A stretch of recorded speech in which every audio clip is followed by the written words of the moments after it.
issues which we go through as patrons of that fund, Honorable Speaker. So while we agree with what you are saying, Honorable Speaker, we have our fears. How I wish that either the chair budget or the majority leader, Honorable Speaker, would be able to say whether the money can be wired today, before it comes tomorrow. Thank you, Honorable Speaker. Yes, KJ. Honorable Speaker, this matter goes to the heart of a fund that I would describe as the most effective decentralized fund. And it's coming up on a day when we are reading about news of a governor from a neighboring county in whose house 13 million today has been found.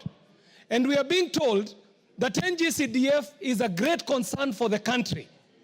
As a house, the attention should actually be driven to the devolved funds that are going to counties, Mr. Speaker. We are speaking at a time when NGCDF is under attack from very many quarters, Mr. Speaker. And I think it should go on record that this house shall stand its place to defend a fund that is working for the people of Kenya, because when we go to our constituencies, we are seeking to see what these devolved funds that we are putting on division of revenue that are going to the counties are doing, at a time when NGCDF is the only visible fund on the ground. So, Mr. Speaker, as we address these issues and take them up with the Minister of Finance, we must also put on notice all these other quarters that are trailing their guns on NGCDF to tell them that this fund shall be defended by this House. Thank you very much, Mr. Speaker.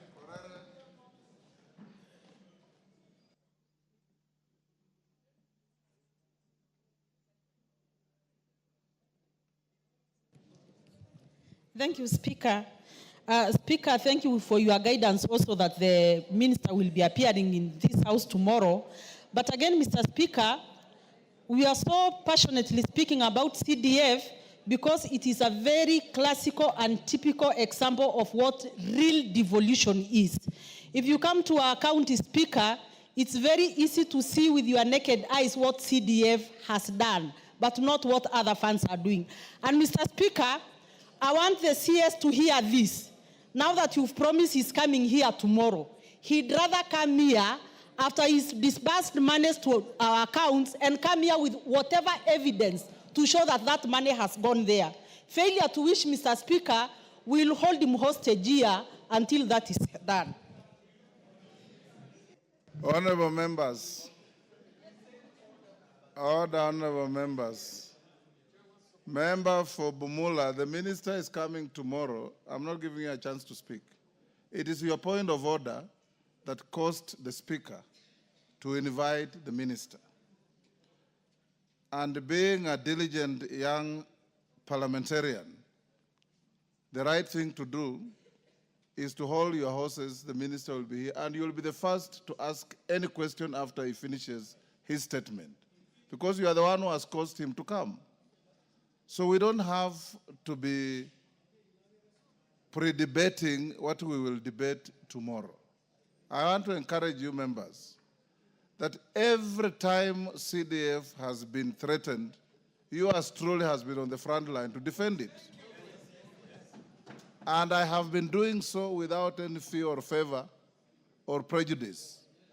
When there has been delay, I have personally called the Treasury to ensure the disbursement of the money. I will continue doing so. When CDF was under attack by activists who went to court, yours truly here has hired the best lawyers for you. And the caucus of lawyers here led by Otienda Amola and Chepkonga. Now the Supreme Court has ruled and decided that CDF is not in any conflict with devolution. And I'm going to give you a comprehensive ruling on the request of the minority leader, Honorable Junet. So I want to encourage you to believe that in yours truly here you are in safe hands in matters CDF. And I want to ask us to carry on with other business, tomorrow at 3 p.m., all of you be here. The minister will be here.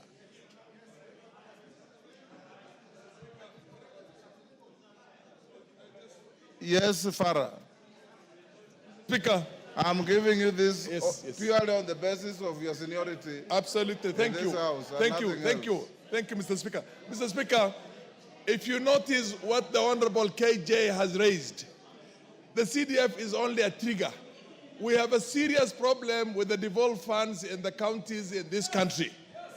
And there is billions and billions, hundreds of billions of Kenya shillings that's going to waste in those places. Mr. Speaker, I am educating 100 students to do medicine in institutions all over the country. My governor cannot give me even 10 students, and he has all the funds there. And the money is getting wasted everywhere. An equalization fund, they have come for equalization, they have come for carer, they're coming for everything, Mr. Speaker. We must save this country from the so-called counties right now in this country. Please, this is the debate the members of parliament are really keen to what you call ventilate on. The other ones, we are fully in agreement and we support you. You have done more than all of us put together. Thank you. DK. Okay. Thank you, Honorable Speaker. We know very well this National Assembly is under attack from all quarters. Yes. First, we have problems with CDF, and we have also problems with RMLF. As we discuss now about CDF, KERA has only released around 17 million out of 62 million, and we have letters flying left, right, and center on what happens to the rest. So I think, basically, we have so many issues that we cannot continue burying our heads in the sand and thinking that things are right. I was proposing that we suspend the House until tomorrow, when the two CSS for roads and for treasury come in, then they can explain what is really happening to the members of parliament. And then, if you look at the devolution, Honorable Speaker, if you look at the devolved funds, out of the total devolved funds that goes to counties, 85% are used for recurrent and administrative purposes, while for CDF, only 5% is used for administrative purposes. So the net effect is that out of the small amount of money like 42 billion or 45 billion or 53 or so, it is being felt. But the 450 billion that is going to counties, only about 50 billion are the ones that go to development. And in that also, the governors will follow to I think we should disband the counties altogether. Your point. Thank you. Yes, Kainan. And I want my colleagues to listen to me. Mr. Speaker, I was in this parliament just like you are. Next to you. I want my colleagues to listen to this, Mr. Speaker. CDF did not just come out of the blues. CDF was a product of a well-calculated evaluation by the members who are there, Mr. Speaker, who are tired with the manipulations of the executive then, Mr. Speaker. Mr. Speaker, you are aware that even Parliament here was a department of office of the President then. Mr. Speaker, you are also aware our clerk and everybody else was secondees from the directed special branch, Mr. Speaker, and CID and special DOs. Mr. Speaker, what we did was to give members of parliament an effective, workable, people-friendly platform to deliver development to their constituents, Mr. Speaker. Mr. Speaker, over the years, we have seen a gradual increment of CDF allocations. What is surprising under this House, and this is what I want to say, Mr. Speaker, 1 month to the end of financial year, you are yet to receive even something commensurate with the first quarter of the financial year. Yet we are here advocating for everything else. Right now, CDF is under threat. And I want to thank you, Mr. Speaker, very sincerely for that decision of the Supreme Court. I know without your input, Without all the brains, legal brains that you have put together, even that judgment will not have been possible. I want to accord on behalf of these members here, as the father of this house, that we thank you, Mr. Speaker. Mr. Speaker, I haven't said this. There is something that we can't run away from. It is members of parliament who oversight CDF. It is members of parliament who oversight KERA. It's members of parliament. Why have we thrown our mandate to the dustbin? Where is the chairman of CDF? Where is the chairman of road? I want to tell you, members, we have a club of greedy governors, whose only interest is to amass wealth, usurp national roles, and get money. If those are the people today you want to sit here and empower, I will tell you, this house is going to be the worst house in the history of this country. I want you to stand up for your right, resist. The Minister for Transport must come and ensure that the remaining allocation of CDF, of roads, is sent. The chairman, NCDF, through the minister, must also release. I want to tell you, Mr. Speaker, you are a lawyer. You were here when we fought for the current constitution. Some of us who come from regions that have been disadvantaged over the years, through skewed administrative practices, Mr. Speaker, fought for equalization. Equalization right now is not working, courtesy of these greedy governors, Mr. Speaker. They have gone to court, they have stopped it, Mr. Speaker. I want to ask as leadership, let us suspend everything else, members. Yes. Let us suspend everything else until the question of KERA, Kura, let's adjourn, CDF is sorted out. No more business. No more business. Thank you, Mr. Speaker. Order. Shikati.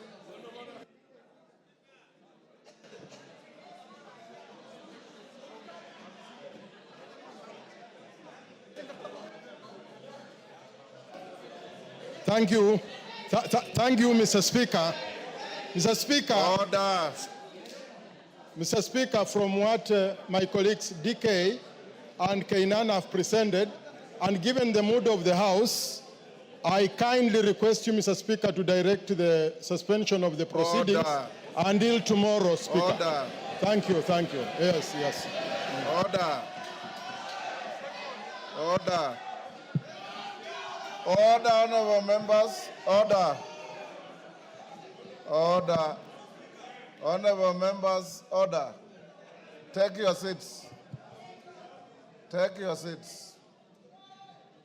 Honorable members, take your seats.